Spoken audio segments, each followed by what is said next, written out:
छांगुर ने उत्तराखंड की लड़कियों को फंसाया, धर्म बदलवाया। छांगुर बाबा पर काल बनकर टूट पड़ी उत्तराखंड पुलिस।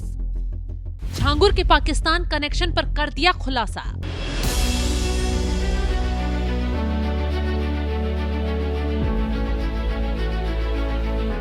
देवभूमि उत्तराखंड शांति और सुकून के लिए जानी जाती है, लेकिन यूपी से निकले एक नापाक साये ने यहाँ की शांति को भंग करने की कोशिश की। वो नापाक साया कोई और नहीं बल्कि बीते दिनों से चर्चाओं में छाया छांगुर बाबा गैंग है।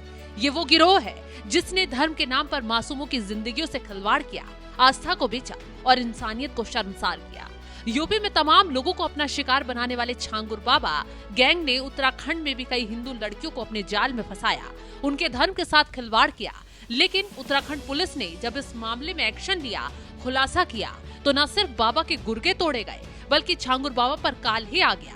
क्योंकि जिस तरह इस मामले को लेकर सीएम योगी सख्त नजर आए, वैसे ही सीएम पुष्कर सिंह धामी ने भी छांगुर के कारनामों का खुलासा होते ही पुलिस प्रशासन को सख्ती बढ़ाने का आदेश दे दिया। दरअसल उत्तराखंड की बेटियां जो इस गैंग के जालिम जाल में फंसी, उनकी चीखें अब उत्तराखंड की धामी सरकार की आंखों में अंगारे बन चुकी है। यूपी एटीएस की जांच में खुलासा हुआ कि कैसे उत्तराखंड की दो मासूम युवतियों को इस धर्मांतरण के दलदल में धकेला गया। बीते 18 जुलाई को रानी पोखरी में 21 साल की एक युवती के धर्मांतरण का केस दर्ज हुआ। इंस्टाग्राम पर माइंड वॉश करके इस युवती को मरियम बना दिया गया, लेकिन शुक्र है कि उसने गैंग के कहने पर घर नहीं छोड़ा। इस मामले में 6 नामजद आरोपियों के खिलाफ केस दर्ज हुआ और कई की गिरफ्तारी हुई, कई की पहचान भी कर ली गई।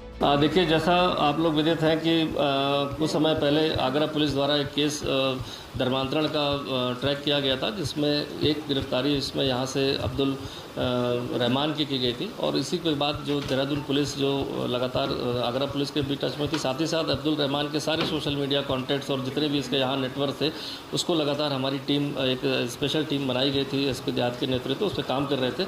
और उसमें हमें एक विक्टिम का पता चला जो कहीं ना कहीं इस ट्रैप में फंस के, जो धर्मांतरण के ट्रैप में फंस के इसी गैंग के लिए कहीं ना कहीं जोड़ने का प्रयास चल रहा था, जिसका नाम कन्वर्टेड नेम जो है मरियम था। और उनके काउंसलिंग उपरांत और उसके पिताजी की तहरीर लेने पर जो है एक केस धर्मांतरण का थाना रानी पोखरी पर पंजीकृत किया गया था। उससे कनेक्टेड हमारी इन्वेस्टिगेशन जब आगे बढ़ी तो इसमें जो भी अक्यूज्ड उसमें आए, 4-5 अक्यूज्ड के नाम आए, जिसको 4 लोग की इसमें अरेस्टिंग जो है विभिन्न स्थानों से जो आगरा का केस था उसमें कनेक्टेड में उसमें हो गई है। लेकिन ये तो सिर्फ शुरुआत थी। आगे जांच बढ़ी तो देहरादून की एक और युवती के धर्मांतरण का भयानक खुलासा हुआ। बरेली से देहरादून पढ़ने आई ये छात्रा सोशल मीडिया पर आयशा उर्फ कृष्णा के संपर्क में आई और उसे सुमैया बना दिया गया। आयशा ने उसे मुस्लिम धार्मिक साहित्य दिया, उसे कश्मीर की एक और युवती से मिलवाया जिसने जूम ऐप पर उसे धार्मिक ज्ञान दिया। रमजान में ये युवती कश्मीर भी गई, जहां उसका संपर्क कश्मीरी युवकों से हुआ। इसके बाद उसे इंस्टाग्राम पर एक धार्मिक ग्रुप में जोड़ा गया, जहां पाकिस्तान, इजिप्ट, यूके और दुबई जैसे देशों के गैंग मेंबर उससे जुड़ गए। सोचिए, ये सिर्फ एक धर्म परिवर्तन नहीं, ये एक अंतर्राष्ट्रीय साजिश थी। 2022 में इस युवती का धर्मांतरण करा दिया गया था और फिर पाकिस्तान का मौलवी तनवीर अहमद उससे जुड़ा। वो वीडियो कॉल पर उसे अपने धर्म की तालीम देता। उसके बाद युवती दुबई के तहसीन से जुड़ी, जो देहरादून के सुलेमान का दोस्त था। जब केस की डेप्थ में और चीज़ें निकाली गई तो इसमें कन्वर्टेड नेम है सुमैया, जिसका भी धर्मांतरण ऑलमोस्ट हो चुका था और 3 बार उसको दिल्ली भी बुलाया गया था, उसके फेक कागज़ तैयार कर लिए गए थे। और वो यहाँ पर एक लूडो का गेम है, उससे थोड़ी पाकिस्तान और इजिप्ट के लड़कों से, दुबई के लड़कों से कनेक्टेड थी और वहीं से इसका कनेक्शन जो है इसको धर्मांतरण के लिए प्रेरित करना, प्रलोभन देना। खासकर जो कन्वर्टेड सुमैया थी, जिसका नाम कन्वर्टेड रखा गया था, वो उसको प्रलोभन देने के लिए उसके अकाउंट्स में भी काफ़ी सारे पैसों का जो है ट्रांजेक्शन कराया गया, जो यहाँ से इंडिया के एक अकाउंट से दुबई से जो है पाकिस्तान पहुँचा। साथ ही साथ उसको अरबिक और सारी चीज़ें ऑनलाइन लगातार उसको अरबिक और इस्लाम के संबंध में उसको लगातार ऑनलाइन क्लासेस ली जा रही थी। और उसका फेक आधार कार्ड भी जो है दिल्ली में जो बनाने का प्रयास हुआ जिससे उसको दुबई भेजा जा सके, उसमें भी जो है मेन मास्टरमाइंड अब्दुल रहमान, उसको 2 बेटों को गिरफ्तारी वहाँ पर दिल्ली से हो चुकी है। काफ़ी सारा लिटरेचर मिला है जो कुरियर के माध्यम से यहाँ भेजा जाता था और कुछ ऐसे भी कनेक्शंस मिले हैं जहाँ पर जो दोनों विक्टिम हैं, जो सुमैया और मरियम, इनके कनेक्शंस कहीं ना कहीं अब्रॉड भी जो ट्रेसेस मिले हैं कि वहाँ से डायरेक्टली कनेक्टेड हो गई थी।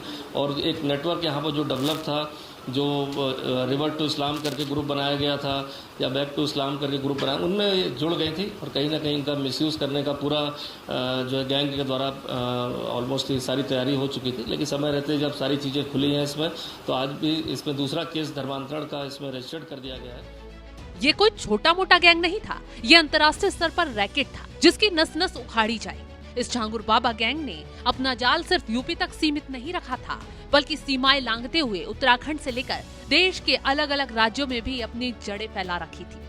ये एक संगठित गिरोह था जो धर्म परिवर्तन के नाम पर मासूम लोगों को अपना शिकार बना रहा था। अब तक इस केस में 6 लोगों की गिरफ्तारी उत्तराखंड से हो चुकी है, लेकिन अब सबकी कमर टूटने की बारी आ गई है, क्योंकि देहरादून में धर्मांतरण के दोनों मुकदमे अब सीधे एसआईटी की निगाह में है। इस बार कमान सौंपी गई है एसएसपी अजय सिंह के तेज तर्रार इंस्पेक्टर राजेश शाह को। उनके साथ दोनों थानों के थानाध्यक्ष और एक एएसआई भी शामिल हैं, जो इस मिशन को अंजाम तक पहुंचाने के लिए कमर कस चुके हैं। ये सिर्फ एक टीम नहीं, ये उत्तराखंड पुलिस का वो वज्र है जो अब झांगुर बाबा गैंग पर टूटने वाला है। उधर फरार आरोपियों की तलाश में एसओजी को भी लगा दिया गया है, क्योंकि अब एक भी अपराधी कानून की गिरफ्त से बाहर नहीं बचेगा। वहीं इस बीच यूपी एटीएस ने कुछ आरोपियों को पकड़ा है और जल्द ही उन्हें बी वारंट पर उत्तराखंड लाकर इस गैंग के पूरे कुकर्मों का पर्दाफाश किया जाएगा।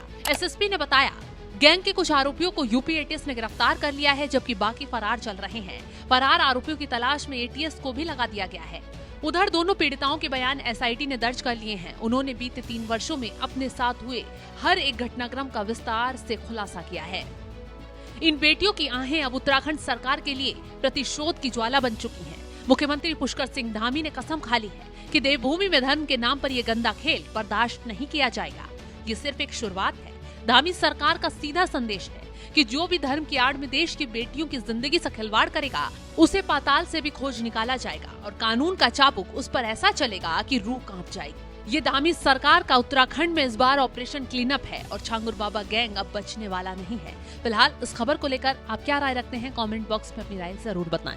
कुछ लोग अभी सस्पेक्टेड हैं जिनकी आइडेंटिटी को वेरीफाई किया जा रहा है, क्योंकि जैसा आपने देखा होगा माननीय मुख्यमंत्री जी का यहाँ ऑपरेशन कालनेमी चल रहा है। ये कालनेमी ऑपरेशन इसी तरह के लोगों के लिए भी है जो आभासी दुनिया में, वर्चुअल वर्ल्ड में अपनी आइडेंटिटी को छुपाकर और कहीं ना कहीं कन्वर्जन या धर्मांतरण के इस तरह के जो है कृत्य को संगठित रूप से कर रहे हैं। तो ये कोई बड़ी ब्रेक थ्रू इसलिए है कि आज इसमें केस लिखने के बाद जो और लिंकेजेस निकले हैं वो देखा जाए तो जो आगरा पुलिस द्वारा इन्वेस्टिगेशन की जा रही है, जो देहरादून पुलिस द्वारा इन्वेस्टिगेशन जा रही है, इनमें ऑलमोस्ट सारी कड़ियाँ इसमें जुड़ती मिल रही हैं। जो अक्यूज्ड हैं पूरे गैंग के सदस्य, वो भी कहीं ना कहीं कॉमन निकले हैं। इसमें कुछ अलग नाम भी आए हैं जो दोनों पुलिस अलग अलग हम लोग इसमें उसको वेरीफाई कर रहे हैं।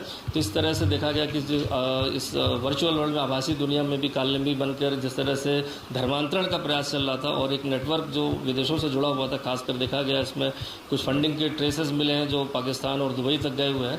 इस पर भी हमारी एजेंसीज भी काम कर रही हैं।